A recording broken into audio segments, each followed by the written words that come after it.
Oi, meu nome é Caio Caiazzo, a gente está aqui para falar de cinema brasileiro. Isso aqui é simbólico, é um livro simbólico porque nós vamos falar de uma das mais bonitas e sensíveis adaptações da literatura brasileira para o cinema. Da obra da Clarice Lispector, A Hora da Estrela, de Suzana Amaral.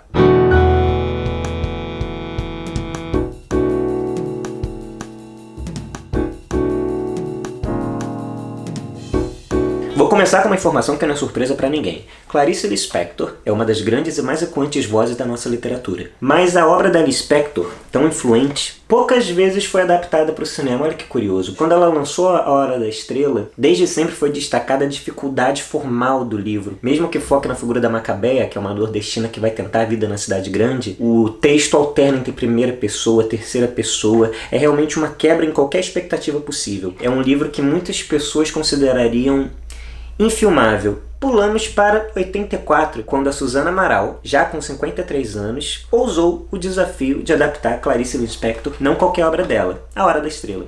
A Suzana Amaral ela já tinha uma experiência com documentário. Ela fez vários curtas-metragens, inclusive Sua Majestade Piolim, focado na figura do palhaço Piolim, e Semana de 22, falando sobre o movimento modernista que marcou a história da arte no Brasil em 1922. Então ela tinha esse olhar documental já muito trabalhado, já experiente. A Suzana Amaral leu, releu, estudou possibilidades e deixou o livro em casa. Seria muito difícil fazer uma adaptação completamente fiel. Resolveu fazer uma obra visual cinematográfica. Para isso, ela usou esse olhar documental dela, no modo como ela capta a cidade, mas principalmente no modo como ela capta uma pessoa perdida na cidade. As próprias palavras da Lispector definem a trajetória da Macabeia como a história de uma inocência pisada, uma miséria anônima. Olha que forte isso, uma miséria anônima. Foi isso que a Suzana Amaral tentou registrar através da câmera dela. Antes de fazer O Hora da Estrela, ela foi no final da década de 70 para Nova York estudar cinema lá fora. Ela realmente sentiu na pele o que era estar numa terra estranha, o que era ter que se adaptar a uma grande cidade que corria em outro ritmo,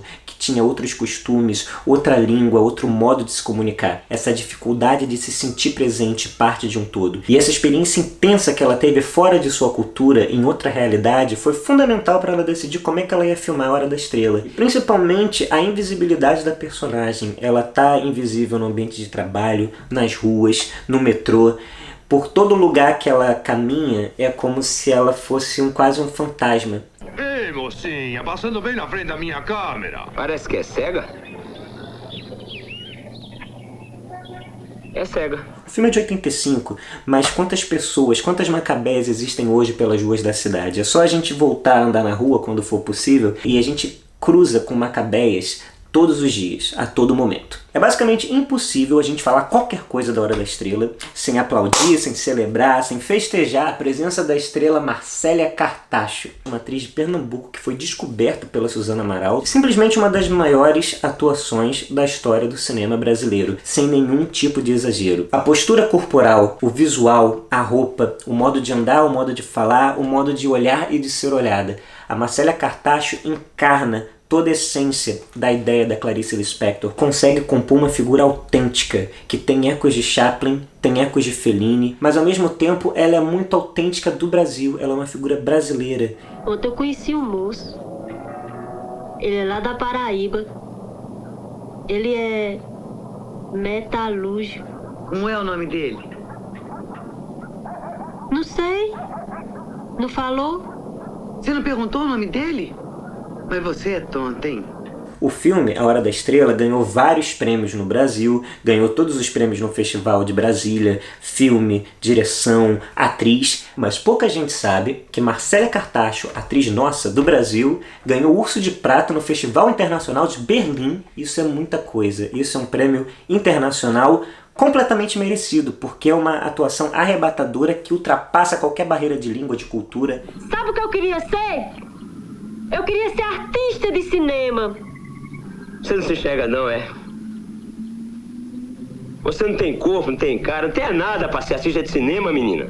Como se não bastasse a presença e a potência da Marcélia Cartacho em cena, o filme ainda tem no elenco o José Dumont, que é um dos nossos gigantes da atuação, um dos melhores papéis dele, e tem ainda nossa dama maior da atuação, Fernanda Montenegro, numa participação de luxo. Qual é o teu nome?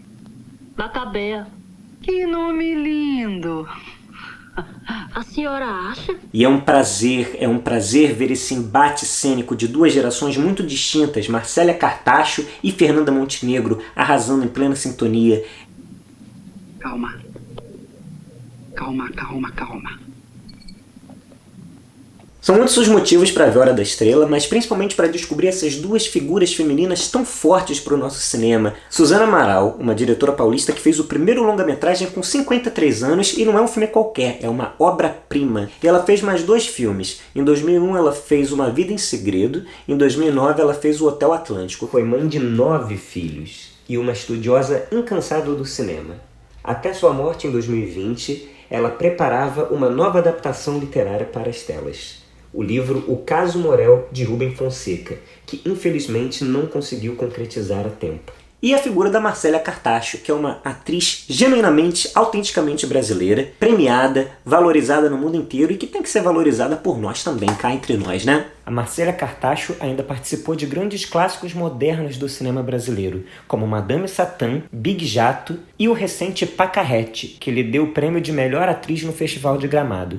Esse vídeo de hoje é uma homenagem a essas mulheres tão autênticas e marcantes do nosso cinema brasileiro e também um tributo a Clarice Lispector, que se mantém muito presente e fundamental na nossa cultura através da sua obra imortal. Caso você tenha curiosidade de vê-la em ação falando, ela só deu uma única entrevista para uma câmera. Ela foi gravada em 77, poucos meses antes da morte, e ali você já pode ver a personalidade forte, as convicções por trás das obras que ela escrevia. Foi feita meses antes da morte dela e só foi exibida 10 meses depois dela ter morrido. Mas isso fazia parte do combinado. A condição para dar essa entrevista é que ela só fosse exibida após a morte. Eu morei no Nordeste, eu me criei no Nordeste.